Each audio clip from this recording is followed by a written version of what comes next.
Hello and welcome to Simply Sacred, a loving gaze at the inner world in a modern society.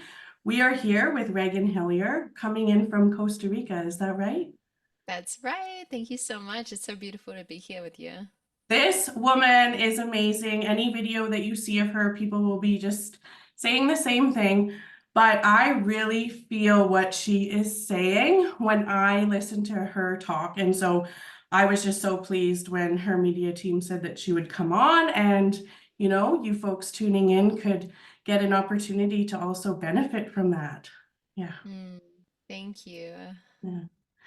So I'm really curious. Like, I have a few questions about, those who struggle with really kind of deeper trauma, big T trauma, as Gabor Mate would say, and how that work kind of mixes with this kind of higher transcendental work. Because sometimes I think that there's almost a shift that in the approach that would benefit people that do have that big T trauma. Do you do any kind of work with that?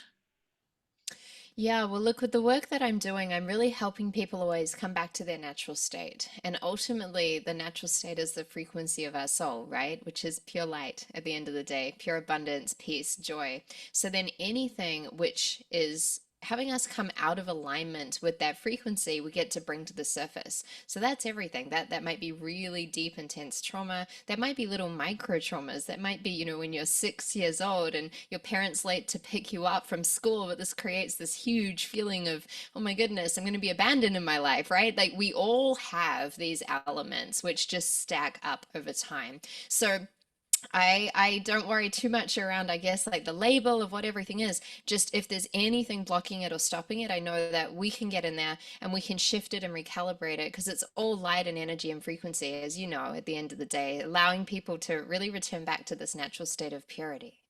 Right. So, for those who don't know, Reagan is the queen of manifestation. And so, I mean, that's what, do you identify with that as well? I know I people say think the, that. the the world has maybe labeled me that. I don't think I've ever said that myself, but it's been this imposed title, if you like. But I absolutely am all about at to where they desire to be and do this in a really beautiful, powerful, soul-led way. Yeah.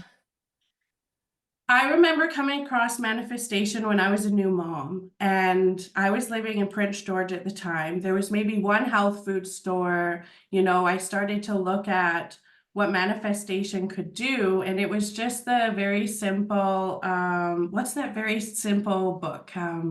The secret. Yeah, The Secret, right? And someone told me about it. I was only 20 years old and I had a new baby.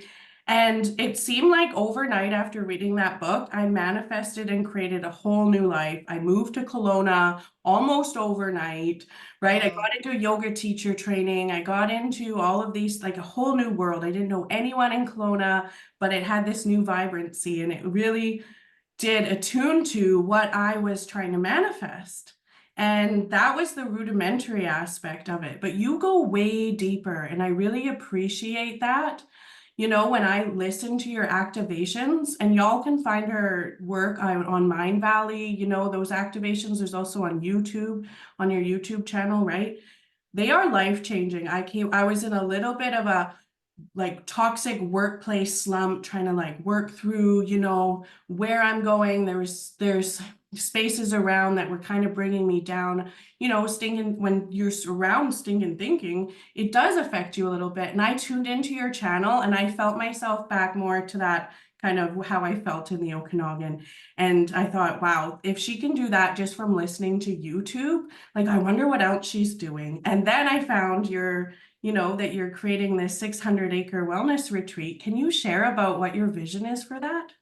Yeah, absolutely. So it's called The Nest, and I'm actually here right now at the Nest in Costa Rica. And so the concept is it's this nest that people can come in and recalibrate and shift into the next level of frequency of service and impact and mission and purpose that they want to then embody out in the world. And then they get to leave the nest and spread their wings and fly, right? And so tangibly, it's yes, 600 acres, and this accumulated over time. And this was a result of really listening to one heartbeat and one vision that started off with one smaller piece of land in the middle that then grew and grew and grew. And now it's four, nearly five pieces of amazing land, which has come together.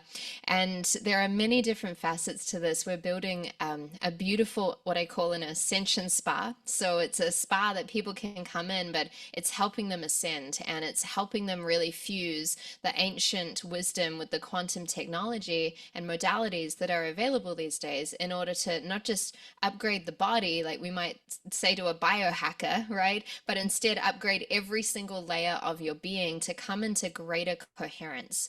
So that's really the heartbeat. And then with that, we have a beautiful conscious residency where people are starting to build their own homes, who want to actually live in this community and this vibration. We're building out a retreat center so people can come and experience this magic, for 7 days or 9 days or something like that. Even a school for the children. So it's keeping us busy.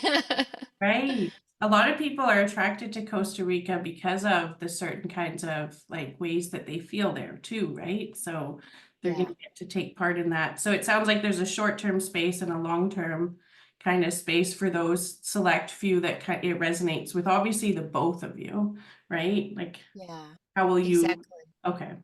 Yeah, that's right. And you're right, Costa Rica is such a vortex. It's really interesting. I mean, I'm from New Zealand originally. My partner happens to be from Costa Rica, but when we met, we were both traveling the world. We were like 20 countries a year at this time.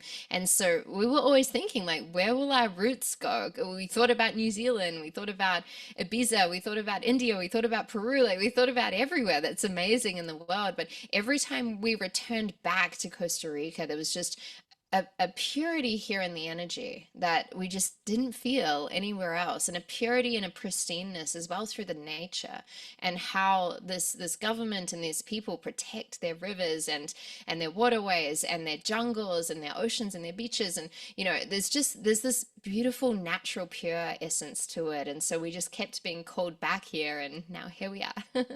Wow, what a journey. Because I know I've listened to, how you didn't know where you were going to have the property yet, and then it just showed up, right? Yeah, And we say the land found us. well, and I often find that that's the case because in an indigenous worldview, like or a value, you're in reciprocity in relationships. You ask the land if it actually wants you to come onto it. So obviously you're Exactly. doing everything in a really great, humble way. And part of that humility, part of reaching out to you too, is my friend Kiki met you on a beach, I think last year in she was traveling and she said you were really grounded and down to earth. So and that's so important with this work too, right? Oh, yeah, it's so important. And the more we root and the more grounded we are, the more we can rise. There's a lot of people wanting just to Yeah. tap into the higher realms and dimensions and see angels and colors and all of this, and that's great. And like, how's your life, right? And so it's really Ah, important to be here now, humbly present in the body, anchored into this reality. Yes, so we can be a access point to those higher realms, but it's then a translation process, right, of the information that gets to code through and then embody through us so that we can be more out in this world, because we didn't come here to escape this reality. I believe we came here to be like very rooted and grounded in it so we can make some ripples of change. and that really mixes with my question around the big T trauma, right? Because for those individuals, it's not safe to be in the body, right? The Mm, spirit's kind of gone out, there's disassociation. So when you start to feel again, you start to feel love, maybe even for the first time, or yeah. safety for the first time, or intimacy, spiritual circles. I've been part of many different kinds of spiritual circles. There's an intimacy that's formed and trust. And for those with big T trauma, I think that sometimes they get left behind because it is so foreign and they even lack the synapses to receive love and they have to rebuild them from the very beginning. And I've watched it with healers supporting those that have that really huge kind of pain blanket in reality. And so I always wonder about them, like where they are at with these if the world is evolving so rapidly, we can't leave behind those that need it the most, and to do it in really safe ways. And I wanted to have a conversation too about about that. Have you seen someone, come wide open, and were they able to, stay safe and have their container? And, what do you think about those things? Absolutely. And yes, I've definitely seen people go fully into it and in a safe and protected way, right? Where they're able to actually allow themselves to process anything that's been crystallized and stored for years, decades for most people, right? And so, yeah, it's such a beautiful fusion when there's a container that allows that safety, and then generally a guide or guides there to help actually navigate the pathway forward, because again, it's like I said in the beginning, it's a return back into their core essence. I think a lot of people that are shifting and clearing through something really big think that they then have to become something else or become something they're not in order to be a certain way, to be different. But actually it's letting go of the clouds so that the light can shine through, right? It's a returning back into their true essence. It's a remembering process. So it's not even really a process of transformation like so many people would say, but it's a process of divine remembering around like, oh, this is who I am. And I feel like we're all walking ourselves home back into the mirror of who are we actually, and how do we get to embody even more of our own divinity. I mean, I know I'm asking that question every single day, and I'm curious about every single person that I meet, every conversation that I have, every reflection is around me for a reason, even if maybe my ego doesn't like it or there's some sort of challenge, right? Okay, what is this showing me? How do I get to learn more about myself, and how do I unfold even deeper into this process of remembering? So, yeah. Oh, I love that. The visual I had as you were talking about the core being is the suffering only comes because you're clinging to that old narrative. That's the suffering. Yeah. Because if you really felt held safely, you'll know. I remember being in ceremony with different curanderos, and I knew when I felt held safely, I was able to just surrender, and I knew the difference when it wasn't held safely. So Yeah. people will know. I think that, the work you're doing is incredible. It ripples across. And yeah, so I'm curious what motivates you? Like, I know that you were going to be an architect, right? And then Yes. you shifted, you realized that you could, hack something within yourself and change your field and change how you created your life. But like, what is there a motivating and like generator within you? What motivates you? Yeah, well, I think what motivates me now was very different to what motivated me in the beginning. Yeah, I was studying to be an architect because basically my father always said to me, if I had your opportunities, I would have been an architect. He was pulled out of school when he was 13 years old and sent to work in a family bakery with my grandparents, and then on the weekends they were farmers, and that was the family that he was brought up in. And so I had this imprint, and I almost felt guilty that I didn't have a motivation. I didn't know what I wanted to do with my life. And look, I think most 18-year-olds don't, right? We have this societal system around us that by 18, everyone's like, what do you want to do with your life? You have to make a life decision now and go to college and university and set up the rest of your life. And 17, 18-year-olds are like, I don't know, right?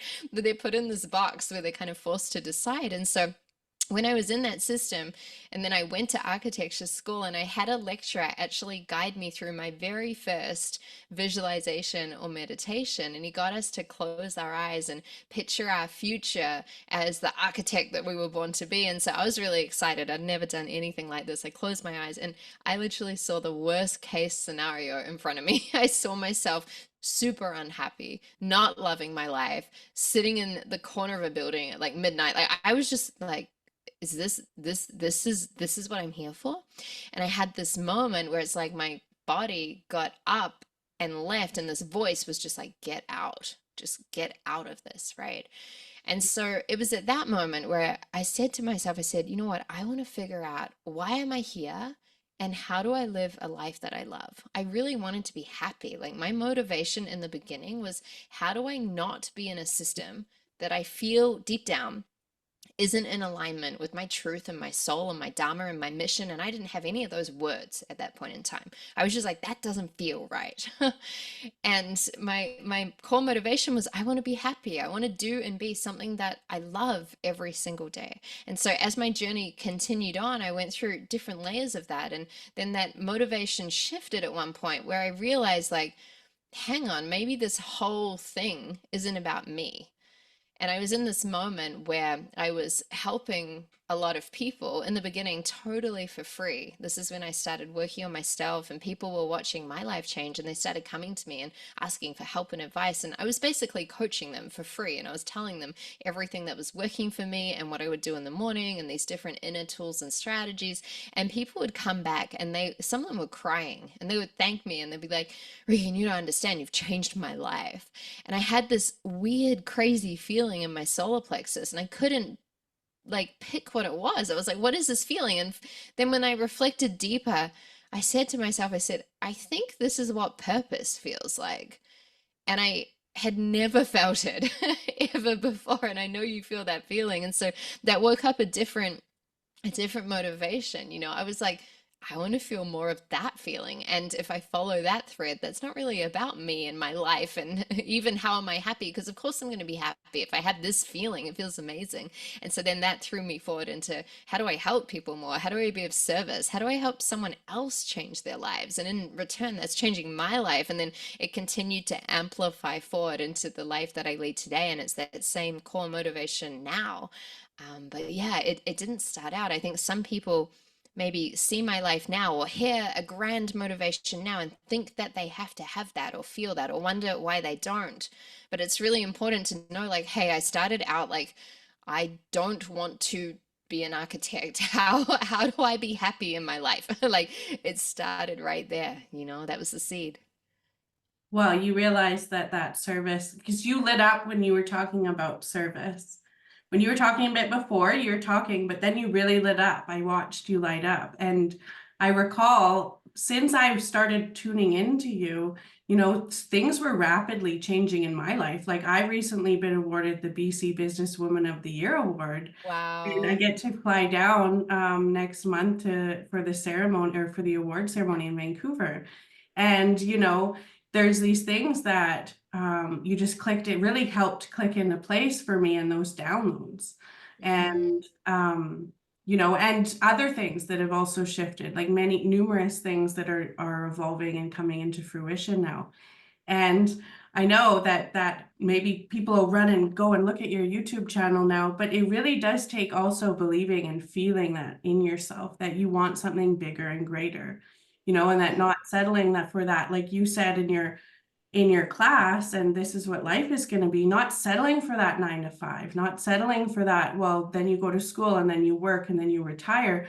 We don't necessarily need to live from that script, right? And so Yeah. that we can create outside of that box and still make it a wonderful life. Those those ways of living I tried a bit up here. They don't fuel my soul, but I certainly am able to, use this as stepping stones. And also it's Yeah. part of my research. I'm a social scientist first, so part of my research was also to experience, what does it feel like to be in this type of not for profit? What does it feel like to be in this service industry? And Mm, to really see kind of what some of the patterns are so that then I can better support policy and motivating in speaking about human connection, because when it comes down to it, it's all about love and human connection and remembering that again and restoring that and having that aliveness again.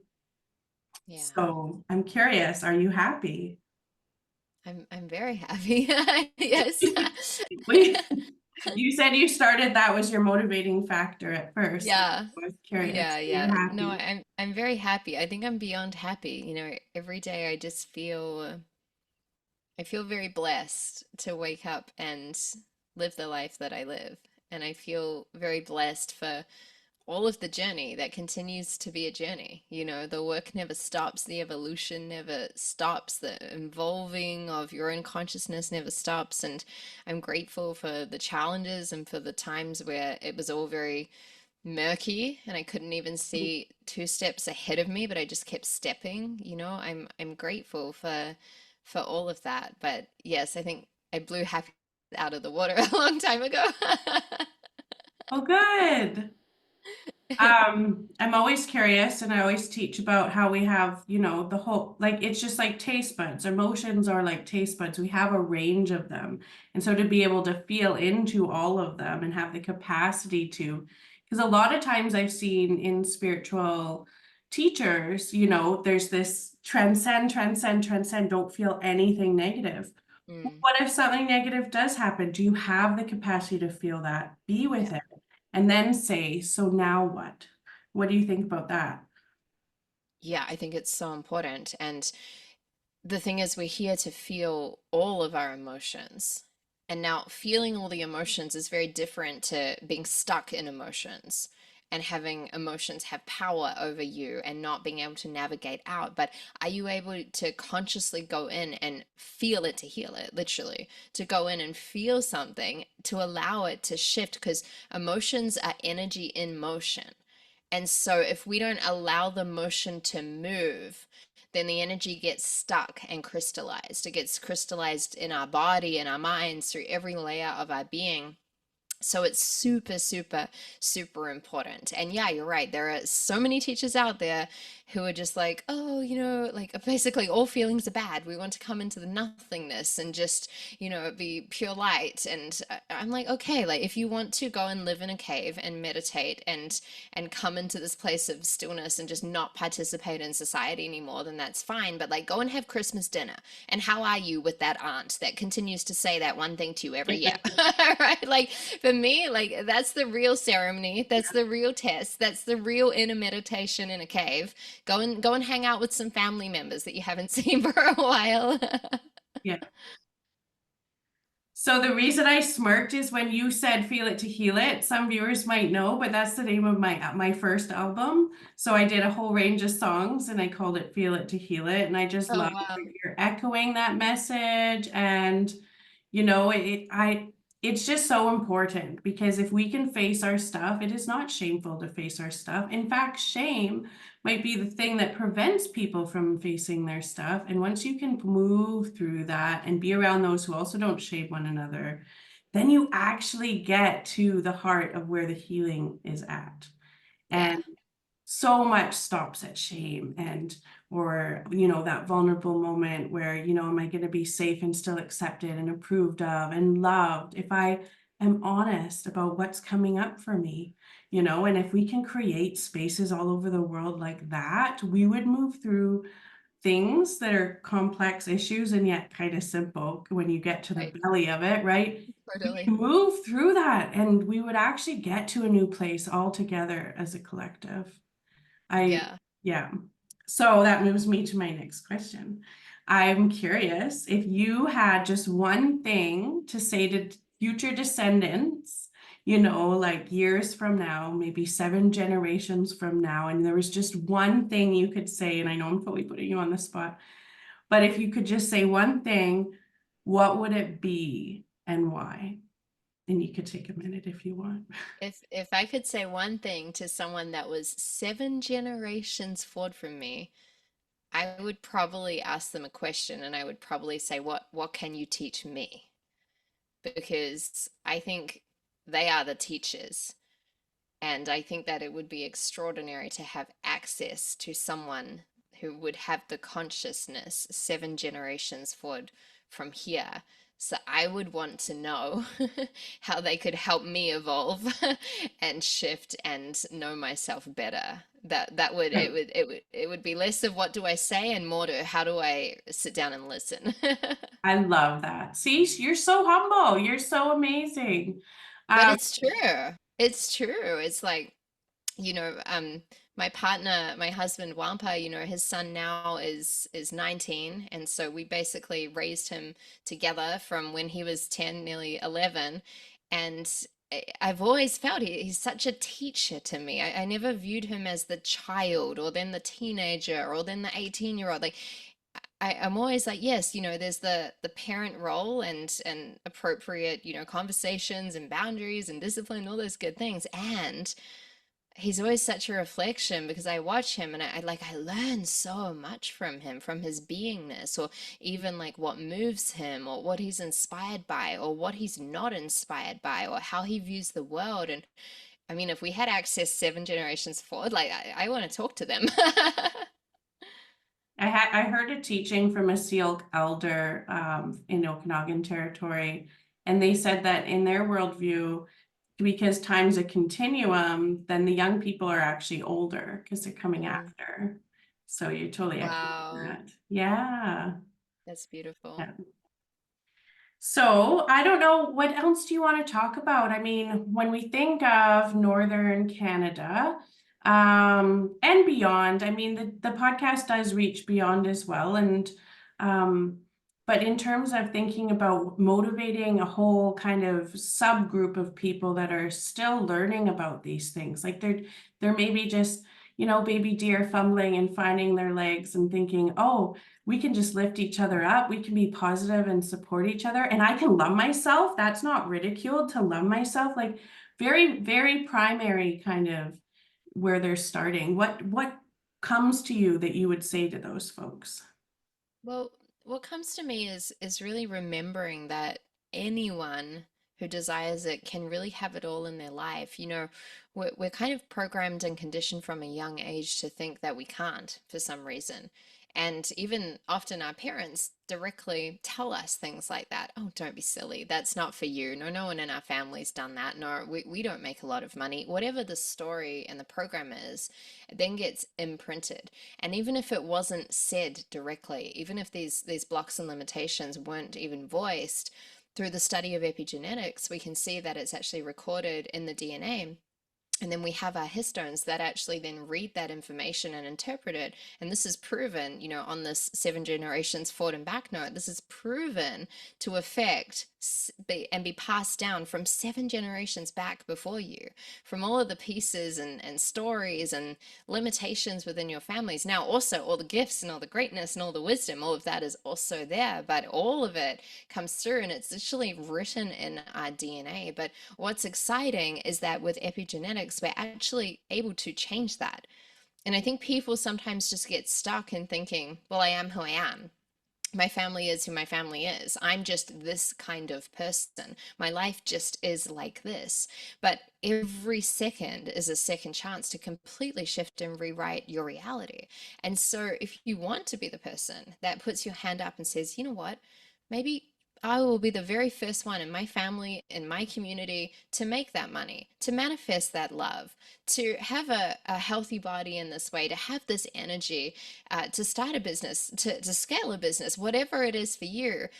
Just know that if you're able to do that, you are able to do that if you actually come into alignment with that. And no matter how much the world seems to have stacked the odds against you, that would not be possible, you are able to do this. And then when I say you can have it all, I don't mean necessarily with material objects, unless you want a lot of material objects, in which case you can have all the material objects. But what I mean more so is that you can have it all in every area of your life.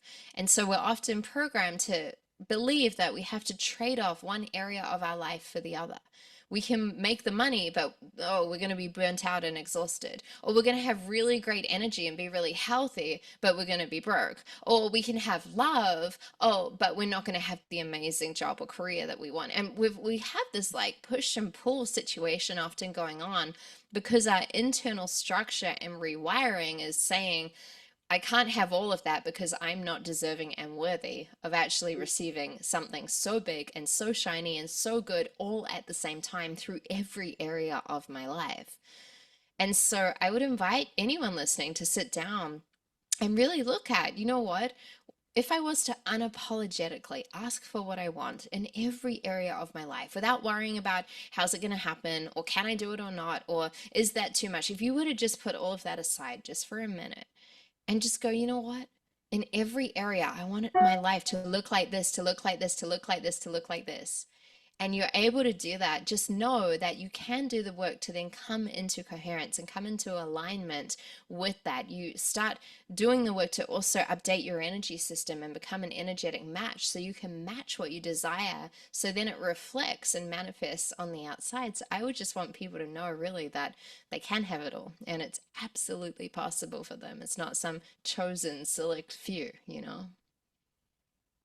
I'm genuinely curious. What do you feel is the difference between self-love and self-worth?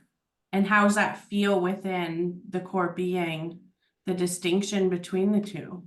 It's a great question. I feel that self-worth is the feeling that of worth that you tap into, where you choose to remember that you are enough and you are worthy and you are whole and complete and you are amazing and shiny and beautiful just as you are without changing anything or doing anything or looking a certain way. Like you are enough and you are fully there and present. And then for me, self-love is the act of whatever it is for you or for someone else, that you then take this action from this frequency of self-worth. So they're beautifully intertwined, because someone can do acts of self-love and they're like, oh, I loved myself so much today. I spent time in the mirror telling myself that I'm amazing. And I went and got a massage and I meditated and I did all these self love things for me. But if there's this core within them that doesn't feel worthy, they Mhm. don't actually receive all the love. It's kind of like a partner next to you in an intimate relationship saying, you're amazing, you're beautiful, you're so kind, I love you so much. And if you don't feel enough, even if you're going, okay, okay, okay, you're not receiving that. But if you feel worthy of that love, you're going to say, wow, thank you so much. Thank you for sharing those reflections. I received that. Thank you. Right. So for me, it's this beautiful dance between the both of having that self-worth that we work on from the inside out, and then the act of loving thyself, but from this core. Wow, that really clicks and lands for me personally as well. Yeah. So I have not researched your website fully, but I do know you offer programs that people can get support from you. And is that group sessions? Do you want to describe that a bit? Because I feel what you just said will resonate with so many people, where they're still at in their healing journey as well. What can you describe what you offer? Totally. Yeah, I have a range of different things. And like you've mentioned, there's so much out there for free as well. If you go to my YouTube, my Instagram, like you can get very filled up just from that. But if you want to go deeper, yeah, on the website, there's lots of different things. Like once a month, for example, I have a membership called Ignite, and I go live and I do an activation for everyone who can be live on the Zoom with me or follow through with the recording. And it's a closed eye process. I actually do it right here in my sound temple, and it's sound and alchemy and guided meditation, and my method, the energetic architecture method, and there's a different theme for each of those. And so I guide people through these very immersive experiences so that they can shift, and we work on different areas of their life. And that's like $9.99 a month, for example. So I really wanted to make this so that anyone could plug in and get healing and transformation. And then there's different online courses, there's different containers all the way through to high level masterminds and some one-on-one time and access with me. So there's a really big range to support people, but I wanted to make sure that I have things available that really anyone can plug into if they want to. Amazing. I feel that there will be, I know that in social theory, when I was studying about these primates, they were doing activities, and after it reached a certain amount that were doing those activities without interacting with this other group of primates, they started simulating the same activities. And I Huh. feel that that is mirrored with the amount of collective healing and what you call transcending and evolving, into our potential and waking back up and thriving again.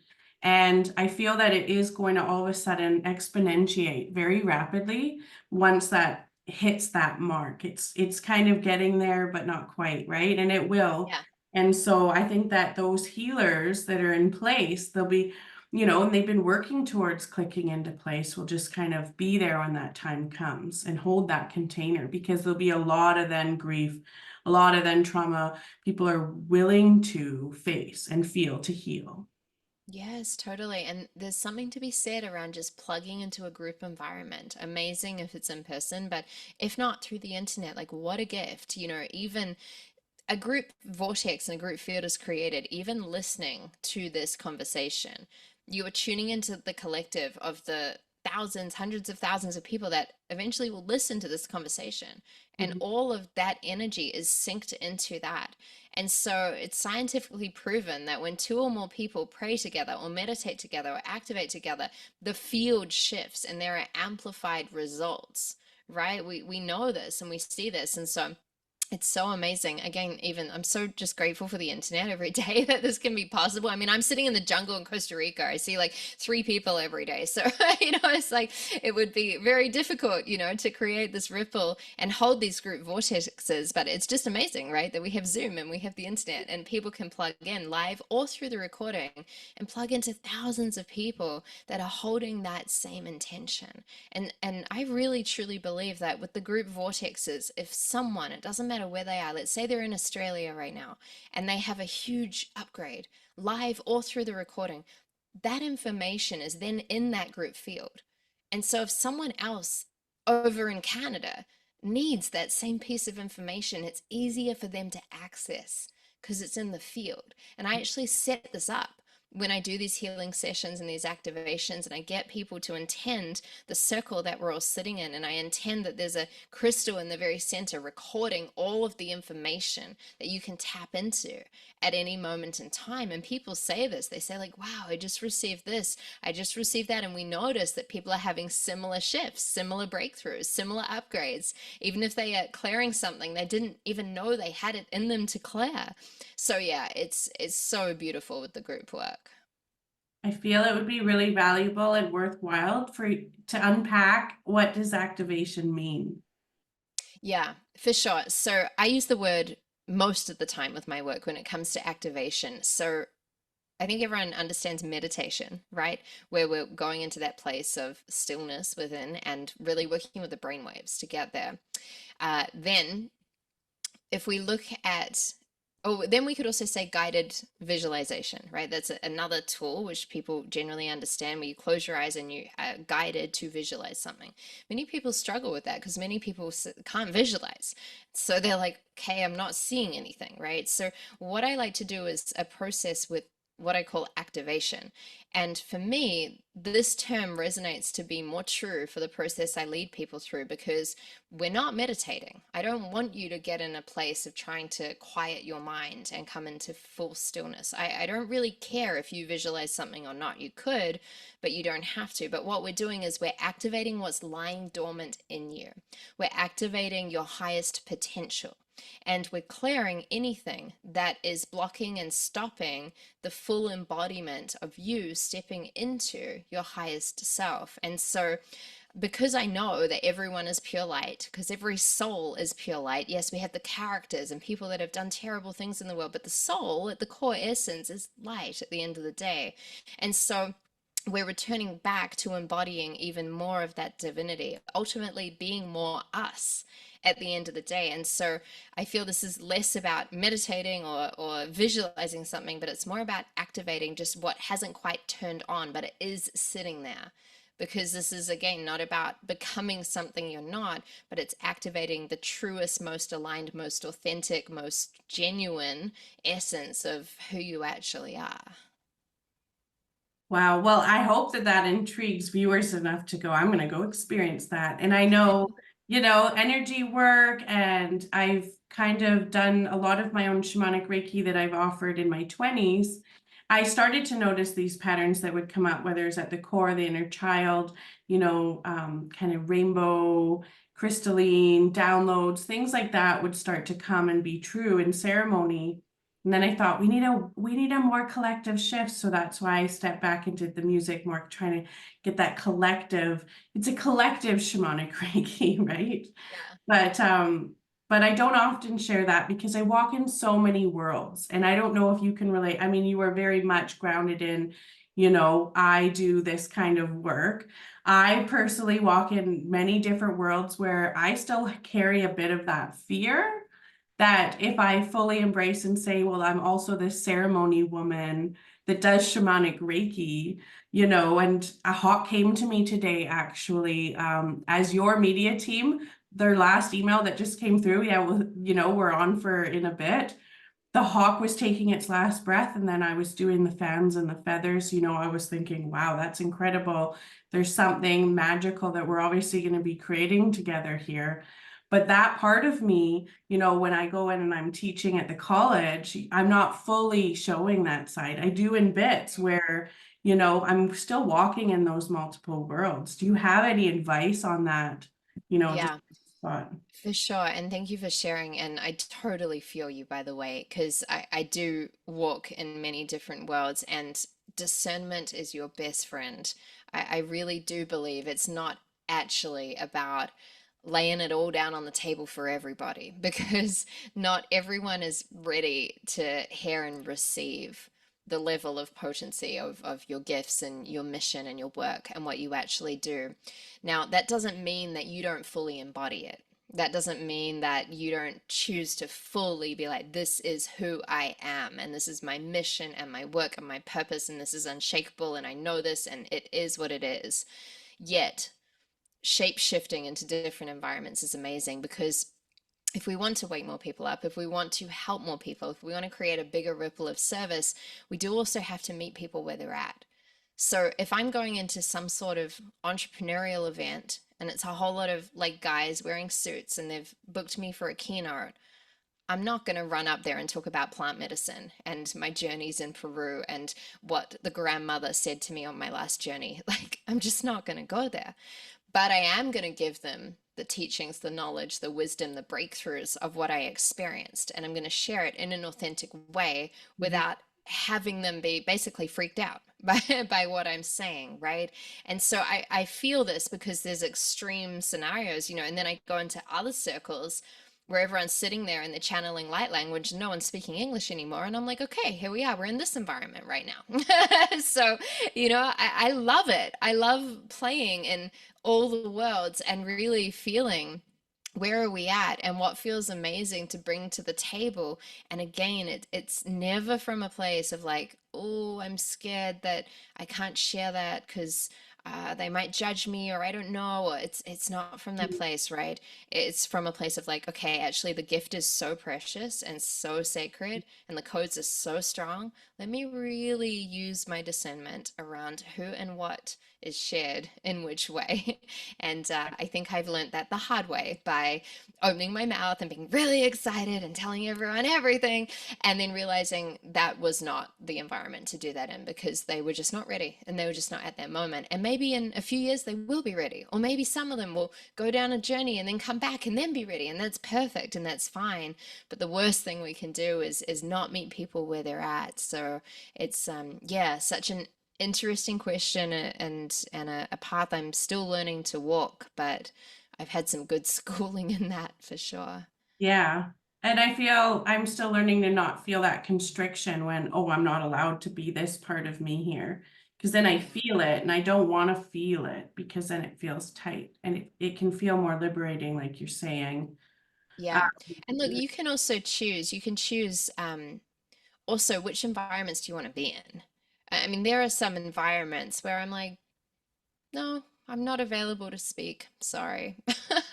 Because I just feel that that's not the place that's gonna really fully receive me. And it doesn't feel honoring to go in there with right. all of the magic. And then there are some where it's like, yes, that's going to be a little more challenging. I've got to meet people where they're at, but there's a mission there, and that feels important, and I'm going to go for it. But also, the clear, aligned no is also really important, right?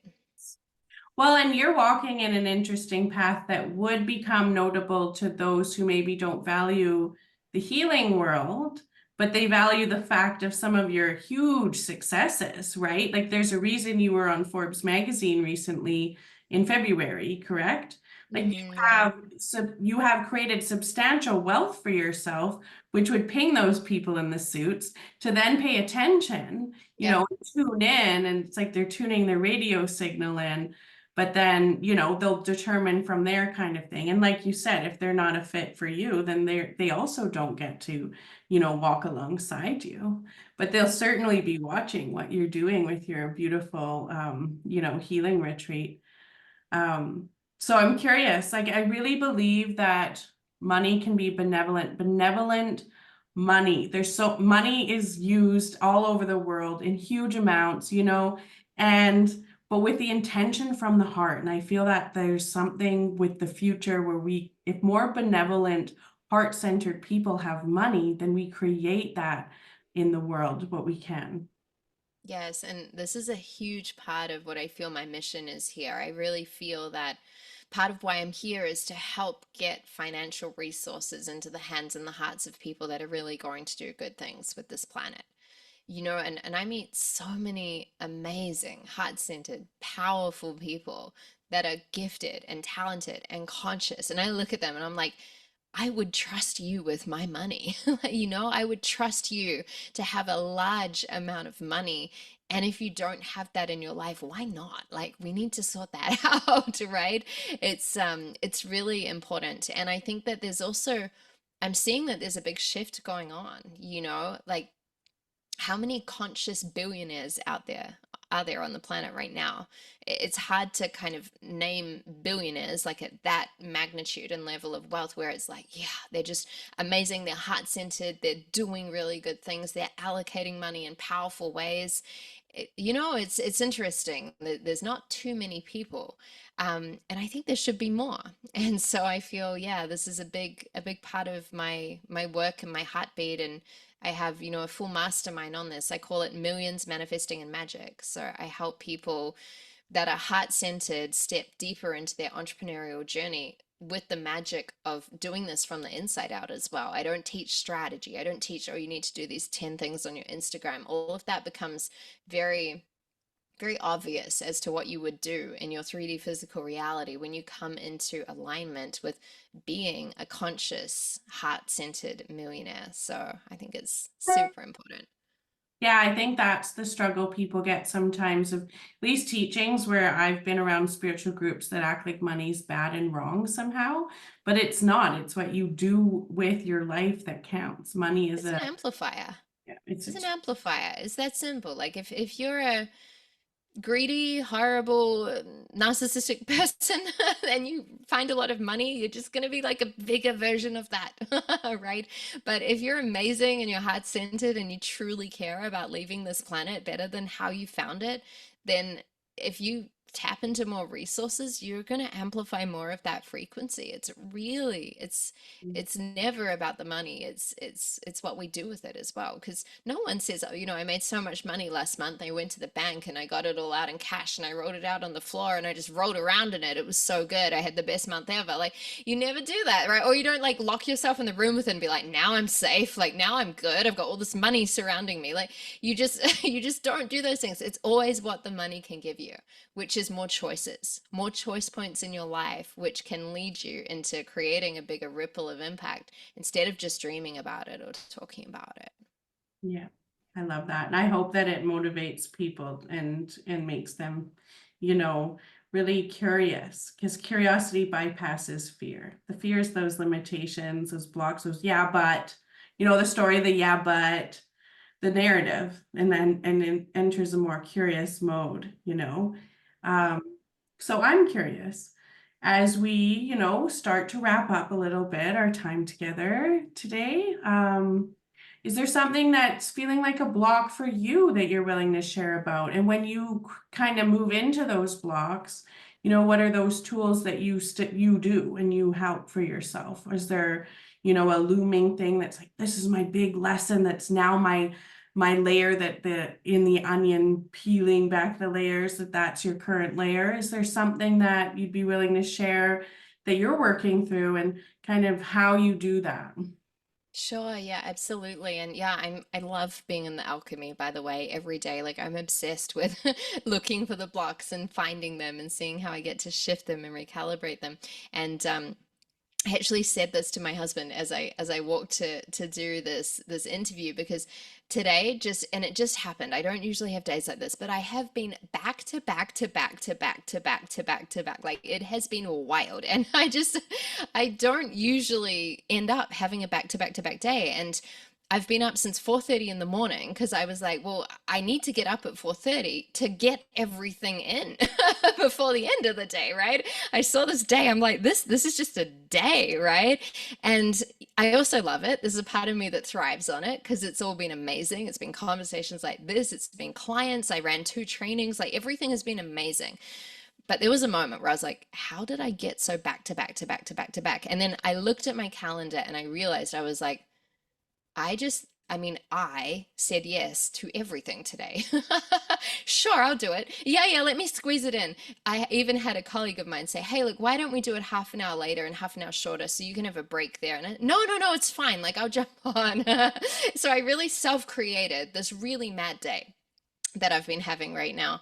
And I reflected on it and I was like, that's really interesting. Where is this part of me showing up that's saying yes automatically without stopping and tuning in and being like, wait, hang on. Like, is it actually a yes? Right? What else do I have that I've committed to today? Actually, that's a yes, but not today.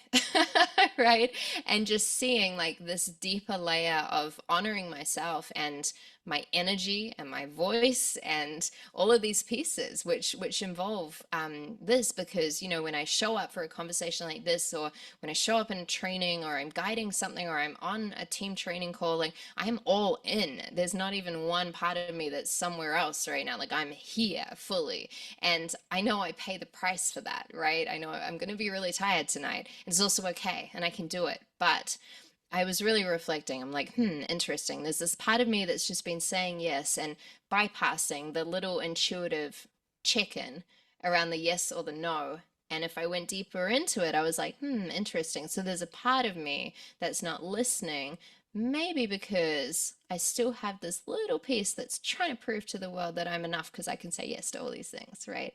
And so I went through this process literally 5 minutes before this call, and I was like, okay, good. I'm gonna learn from that. So I'm happy you asked me because that's where I was an hour ago.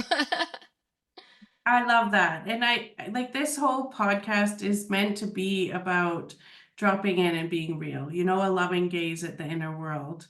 And to be able to model and echo that. There's those little moments like, oh, I just noticed that I felt this way. Where's that coming from? Oh, it's still from that inner child that needed to be seen, Mm. or heard or whatever it was, right? And yeah, thank you for sharing that. Yeah, you're So so welcome. yeah, thanks for this time together. It's really been a blessing, and I hope we'll get a chance to meet again. Absolutely. Thank you so much. I feel it's been such a beautiful conversation and thank you for just holding such a beautiful container and space and all of your work and all of your codes that you're holding as well for so many people that you're helping. Thank you so much. And your website is Yeah, it's reganhillyer.com. Super easy, just my name. And so same on all the social media. It's all under Regan Hillyer and you can look me up and find me there and let me know that you came from this show if you send me a message. great. Good idea. Hey, thanks.